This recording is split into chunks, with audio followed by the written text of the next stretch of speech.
So let's commence our update by having a look at what's been happening with Microsoft of late. So what we need to think about here is that from the 17th of October, Windows 10 for all creators update will become available to us. So this will be the latest version of the Windows 10 with all the features in it, and some of the great features that are coming are things like the OneDrive on demand client, which means that we can leave the majority of our files in OneDrive for Business and also in Office 365, SharePoint, Team Site document libraries, and only pull down what we need. We're also going to get technologies like Autopilot, which will allow us to stream and also update Windows 10 basically from images in the cloud. So again, really good. Look out for that coming on the 17th of October. Now, Microsoft is also running its regular Ignite conference from the 25th to the 29th of September, aimed at IT pros, but also devs. We expect to see, again, a huge range of announcements coming from this conference in regards to Azure and Office 365. The great thing about the conferences like this that Microsoft has done for us is basically recorded all the sessions and placed them up onto mediums like YouTube, so we can start watching them almost immediately. So all the sessions from the 2016 version of Ignite are available on YouTube, and you can work through those, and that's a great offering by Microsoft to make it available to those of us who can't get to Ignite to see it. And even if you did, you wouldn't be able to get to all the sessions. So that's a good way to work through all the sessions, all the updates that Microsoft does provide at its conference. Another interesting point is Microsoft's annualized cloud run rate was recently reported as being 18.9 billion. So this is in its aim to reach 20 billion by 2018. So it's well on its way. We'll probably exceed that figure going on that. So a lot of this is driven by things like Office 365, but in particular the continued growth of Azure. So Azure services are growing very, very quickly, and more people are adopting them. So this is obviously helping Microsoft's bottom line, which is good, allows them to invest further in the technology to provide to customers. Now, for us in Australia, we've also got two new Azure regions in Canberra. These regions are aimed at government customers mainly, and certainly indicate the commitment Microsoft is making to Australia, but also to the growth of Azure throughout the world. So look out for those two new regions in Canberra if you are servicing government customers. So with that, why don't we start and jump into some Office 365 updates. Okay, so one of the first things you probably need to be aware of is the way Microsoft is making changes to how Outlook connects to Exchange Online. Now, it's announced that its older protocol, the RPC over HTTP, which was Outlook Anywhere, will no longer be supported after the 31st of October. Now, basically, when this happens, the protocol of preference will be MAPI over HTTP, and that means older clients like 2007 won't be supported anymore, won't be able to connect to Exchange Online.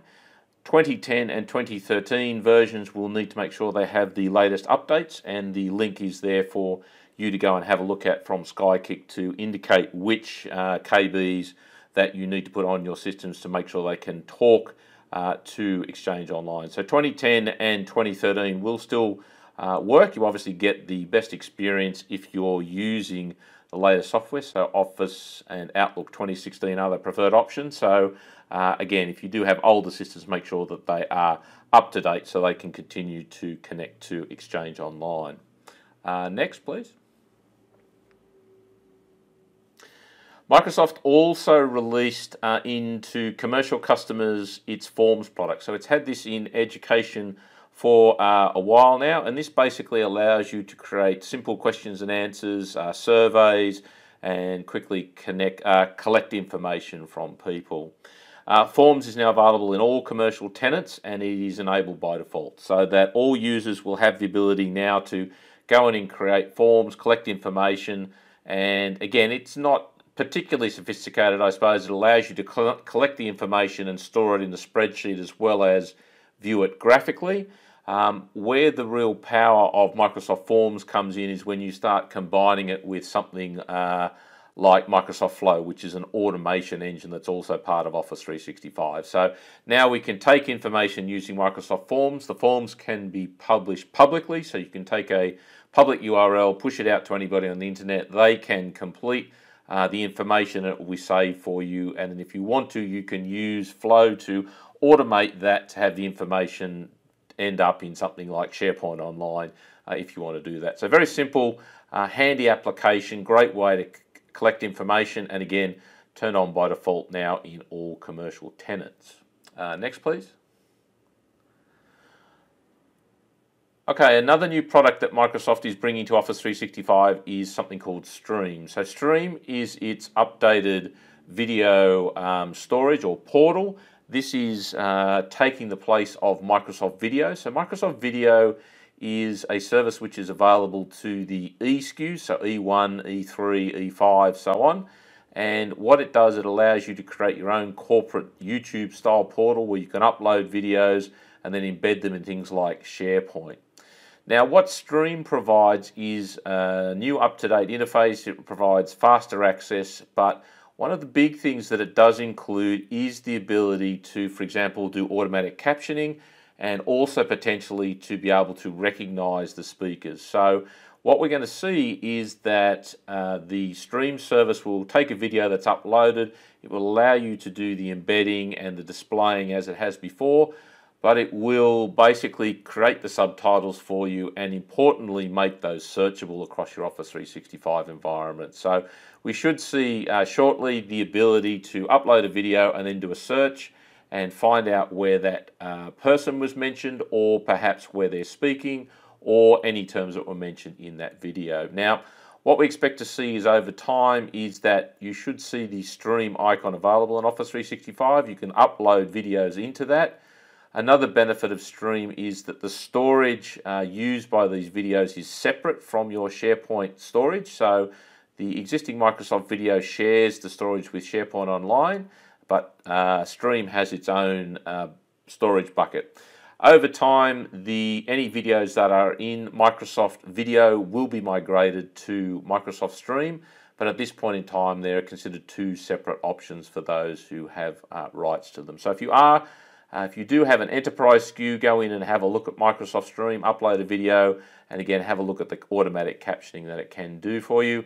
In the long run, Microsoft Video will be retired and all the information moved into Microsoft Stream, so it's all consolidated together. Next, please. Another addition that Microsoft has made in the collaboration space is the release of communication sites. So when we've worked with SharePoint previously, we basically create a team site. So a team site is designed for users to collaborate and work together on a set of files, on contacts, on calendars, and those sort of things. Now, what was perhaps lacking was the ability to create a broadcast style website, intranet environment, basically that you could publish information out to a large majority of users. So what Microsoft has done is it is now making available communication sites. So when you create a new SharePoint site, you get the option to either create a team site or a communication site. So the difference here is that a communication site is designed to publish information out to a large set of users by a much smaller group of authors. So nice interface, it's got something new web parts in it that allow you to highlight content like pictures, links, so again, easy to use and create. The other important thing to remember about communication sites is that when you use them, you don't automatically create an Office 365 group. So with team sites in SharePoint and Office 365, when we create a team site, we also get an Office 365 group, which gives us a planner, which gives us a shared calendar, as well as a shared email list. So communication sites are squarely aimed at the traditional intranet style environment. And again, they are now available to all users. And if you go to the SharePoint homepage and select to create a new site, you'll see the option to select between communication sites and team sites. Next, please. Probably the biggest product that Microsoft has announced, or the change, is a new SKU which they are calling Microsoft 365. So Microsoft 365 is a combination of three existing products. It is a combination of Office 365, Windows 10, and also Azure Information Protection and Intune. So think of it as a combination of the most common products required to manage an environment. So there are basically two SKUs at this point. There is a business Office 365 for business, and there is also an Microsoft 365, for enterprise. Now, they include different basically basic functionality, but at its core, you get an Office 365 license. You get the ability to deploy Windows Pro or Enterprise onto desktops as a subscription. And you also get the ability to manage those devices, typically with Microsoft Intune, but also you get the advantages of things like the information protection, things like advanced rights management. So all of these are bundled into a single product, which you can purchase today via your normal means. And this is aimed at basically solving that problem where you have businesses that now require up-to-date desktops. You need the ability to push out updates to manage the devices, not only PCs but also phones. You can now do all that in a single package from Microsoft. The big advantage here is that, like Office 365, the one login from Azure AD will give you control for the user to manage their devices, manage their Office 365, and also manage their Windows 10. Now, with the Fall Creators update that is also coming out, we're going to see the autopilot option available, which again will allow people to create an image and store that in the cloud, and then be able to roll that image out via the internet to users who have the Windows 10 Fall Creators update. So we could move devices from maybe Windows 10 Home to Windows 10 Pro while they have a valid license of Microsoft 365. So there'll be more information and more focus placed on this product for the remaining part of this year. If you haven't had a look at what it is, I would strongly recommend that you go and do a bit of research to understand what the bundle includes. But like I said, in essence, it's Office 365 plus Windows 10 Pro and Enterprise plus Intune and the Azure Information Protection. So again, I think it's a very important SKU, especially for the SMB space. Next slide.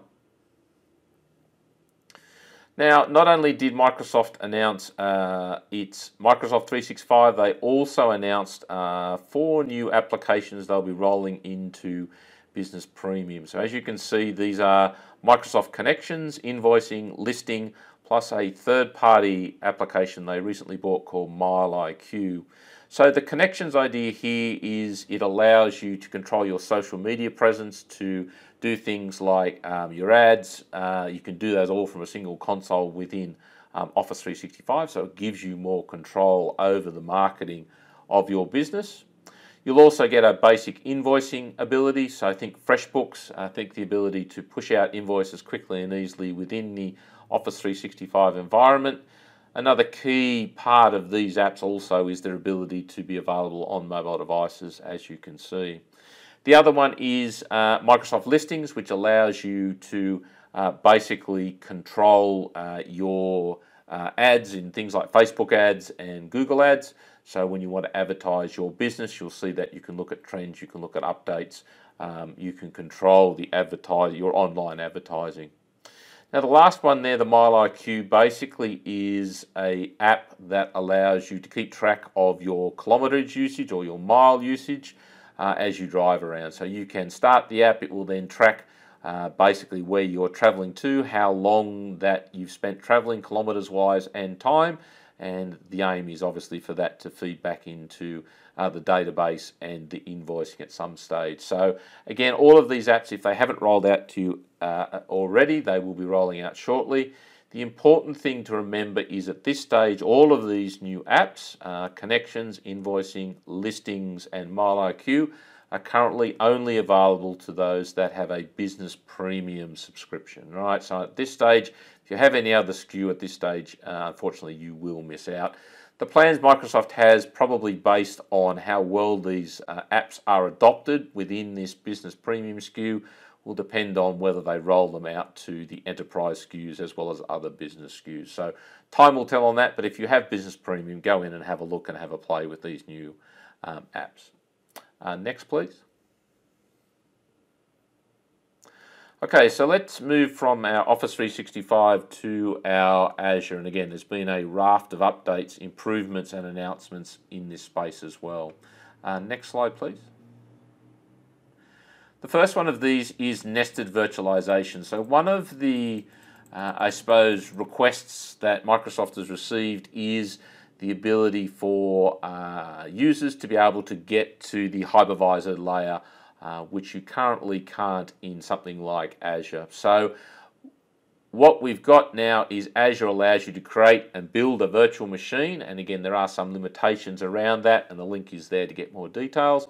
But then what you can do is once you have your base virtual machine like you would on-prem, you can then put a number of virtual machines or guest VMs inside that. So instead of perhaps having a range of virtual machines that are hosted in Azure, so individual virtual machines hosted in Azure, you could create one large virtual machine and you could host the guest VMs in there. Now the advantage that's going to give you, you're going to get all the benefits of Azure, but you're also going to be able to get the benefits of getting low-level access to the hypervisor if you need to do that. So again, another indication of the direction Microsoft's taking, the enablement it's allowing people to have with their infrastructure as a service in Azure.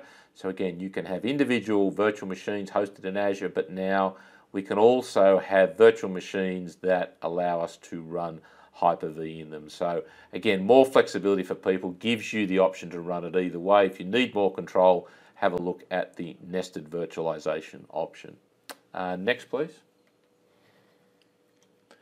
So Microsoft continues to improve and enhance its backup capabilities. So if you're not aware, there is an option in each virtual machine that you create in Azure that gives you the ability to schedule regular backups. Now, what we could do now is that Microsoft now has enabled for Windows and Linux machines the ability effectively for you to mount a recovery point in that virtual machine that you are backing up and then basically do a restore. So this is very similar to a lot of the image-based on-prem environments that you're probably familiar with. The good thing here, it's all done by Azure. The storage is managed by Azure, and then again, if you need an individual file back from an image, just mount that, copy the file back, and then dismount the image. So making it nice and easy. One of the other great things, obviously, about the Azure environment is that we can script all of this as well. So we can use PowerShell, we can use templates to achieve a lot of this. So again, really handy option here. Next, please. Another improvement on the security front is just-in-time VM access. So one of the things that you need to do when you run a virtual machine is you need to get access to it so you can configure it or install software. Now, that typically means that the RDP port is open, and again, if you need to get to it from the outside world, that RDP port basically is potentially exposed. And if you don't have good passwords or good policies, or you're using an RDP gateway, then it could be vulnerable. So Microsoft is now giving you the ability to create just-in-time VM access. So what that means is that if you need access, or a user specifically needs access to a VM, then what you can do is configure that for, say, an hour's access or 3 hours access, and then once that time has elapsed, that port will effectively be closed off, so they can't have access anymore, even if they have the right credentials. So again, think of it as an intelligent firewall. It's something you can enable here, and again, the options are there for you to go and have a look. But if you do have VMs that are exposed to the internet and you haven't taken adequate precautions, again, go in and have a look at this ability to have just-in-time VM access, which will basically prevent the ports from being open all the time, where people can run automated cracking tools against them. Next, please.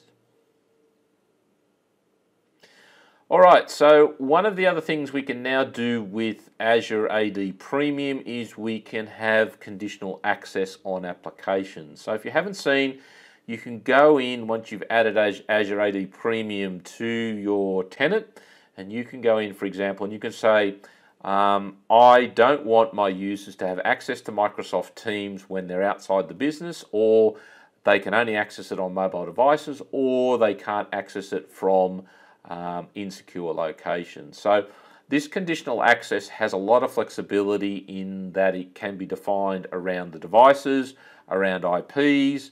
You can also whitelist IPs so that if they're behind a corporate firewall in a known IP arrangement, they can get access. Once they move outside that, they can be denied. Now, this allows you to set up conditional access for your full range of Office 365, but the one that is covered in this post here is around Microsoft Teams. So as the popularity of Teams continues to grow, you may want to be able to have the control to prevent users from accessing that from insecure locations. So again, have a look at that blog post. It shows you how easy it is to configure and set up. But just remember that you will need Azure AD Premium to do this. And of course, every Office 365 or Azure tenant allows you to automatically get a trial of Azure AD Premium, so you can go in and try these features out. So again, a good indication around the security that Microsoft is taking when it comes to applications from the cloud. And in the background, we've got logging, we've got auditing, we've got reporting, we've got notifications around this as well. So again, if you're looking to manage an environment and get notifications when something falls out of compliance or breaches the policy, you can certainly do that as well. Next, please. So Azure has also announced additional VPN gateways. So there are a number of VPN gateways. The capacity of the gateway, the number of tunnels, the number of endpoints, the speed and throughput are dependent on the different types. So Microsoft has announced 3 additional types. Again, you can have a look at that link there. You'll notice that they've also specified that the new ones are faster than the older ones, obviously using some advanced options here to get that throughput. Remember that the pricing for the gateways varies on what level you want to choose, and you can check that out using the Azure pricing calculator. But now we've got more options for our VPN gateways. Just make sure you go in and check exactly what each gateway includes when it comes to things like tunnels and also connection points. Next, please. So the last point that I've got to make you aware of is that Microsoft also announced that the Azure disks have been increased, or can now be, new disks can be set up to 4 terabytes. So before we had 1 terabyte disks, so if you wanted 4 terabytes, you basically had to combine 4 disks together. Now we're getting the ability to start with 4 terabyte data disks. And this has now been rolled out to standard, so the HDD mechanical disks, as well as the premium SSD style in Azure. So again, if you need large storage environments, you can now base those environments using 4 terabyte disks rather than a limiting 1 terabyte. This means obviously on machines that have a limited number of data disks that can be attached, which are typically the smaller ones, you can obviously get a lot more capacity now, or 4 times the capacity now than you used to with these new disks. So again, it indicates the fact that Microsoft is able to provide greater and greater resources when it comes to the Azure environment, and again, it's giving you that ability to scale up to much larger sizes. So with that, that's basically all the major updates. I've got lots of things happening in this space in Office 365 and Azure, especially around Microsoft 365. Watch out for the updates coming from the Microsoft Ignite event at the end of September. But I think with that, I'll hand it back to Emmy.